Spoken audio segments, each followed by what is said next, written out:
Até eu sentar na frente do computador para começar a modelar o para-choque do SP2, esse roteiro nem existia. Até porque eu pensei que ia ser só mais uma etapa do SP2, mais uma parte que eu ia modelar e mostrar para vocês o processo da modelagem.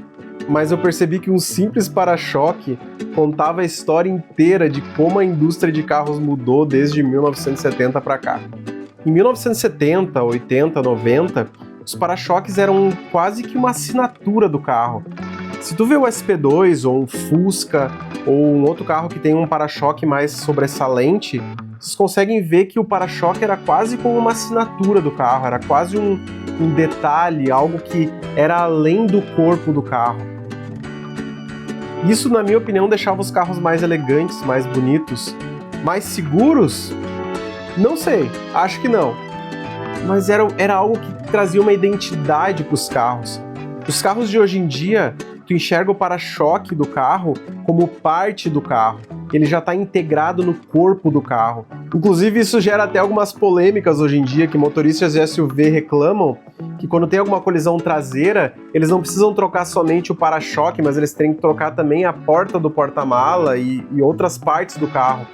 Antigamente era somente o para-choque, se a colisão fosse menor, né, fosse de menos intensidade, era só o para-choque que tu tinha que trocar. Tirava o para-choque e colocava outro para-choque. Eram para-choques metálicos, eram os para-choques que se destacavam no carro.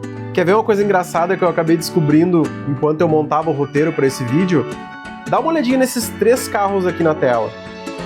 São 3 carros diferentes, são SUVs, mas são 3 modelos diferentes de 3 marcas diferentes. Tu consegue identificar qual é qual?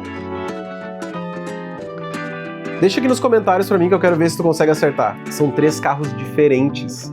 A silhueta é praticamente igual. O que aconteceu? O que aconteceu com o design automotivo? Tu pode dizer pra mim, tá, mas é a aerodinâmica do carro, porque agora é muito mais aerodinâmico, é muito mais seguro, tem muito mais airbags dentro do carro, a segurança mudou. Tudo bem, eu concordo contigo nesse ponto. E talvez os designers hoje não tenham a mesma liberdade que eles tinham antigamente. Ou talvez seja só mais uma cópia de uma cópia de uma cópia. Sabe quando tu pega uma folha e tu vai tirar uma cópia de uma copiadora e daí tu pega essa cópia e tira a cópia de novo e daí tira a cópia de novo? Tem um momento que a original não se parece nada com a última folha que tu imprimiu ou que tu copiou. E não porque ele não bebeu da mesma fonte, mas ele foi copiado tantas vezes que no final do processo simplesmente a identidade do papel se perde. E talvez seja isso que está se perdendo hoje em dia. Os carros estão virando caixas extremamente tecnológicas, onde os designers podem mudar um pouquinho o farol, um pouquinho a sinaleira traseira, mudam um pouquinho as curvas do carro, bem sutilmente, para ninguém perceber que é outra SUV.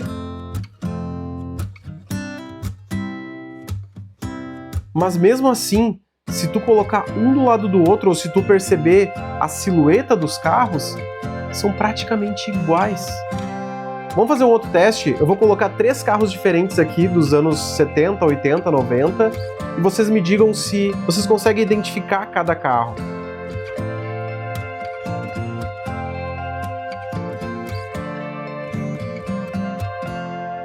Vocês conseguiram acertar? Pelo menos o Fusca vai, né? O Porsche também. A Ferrari, todos são icônicos aqui. A silhueta desses carros era incomparável. Não podia comparar com outro carro. Olha o Fusca, por exemplo. O Fusca era aquele modelo icônico do Fusca. O próprio Porsche mesmo, ou a Ferrari, são carros que têm uma identidade que eu não vejo hoje em dia mais nos carros. O próprio SP2, que é um carro que é muito diferente dos outros carros daquela época. Modelar o SP2 está me trazendo muitas boas lembranças e como os carros eram bonitos antes. Não que não sejam hoje, mas comparar um carro de hoje em dia com um carro de 1970 em relação à beleza, não sei se é muito justo com os carros novos, tá? Que fique bem claro isso.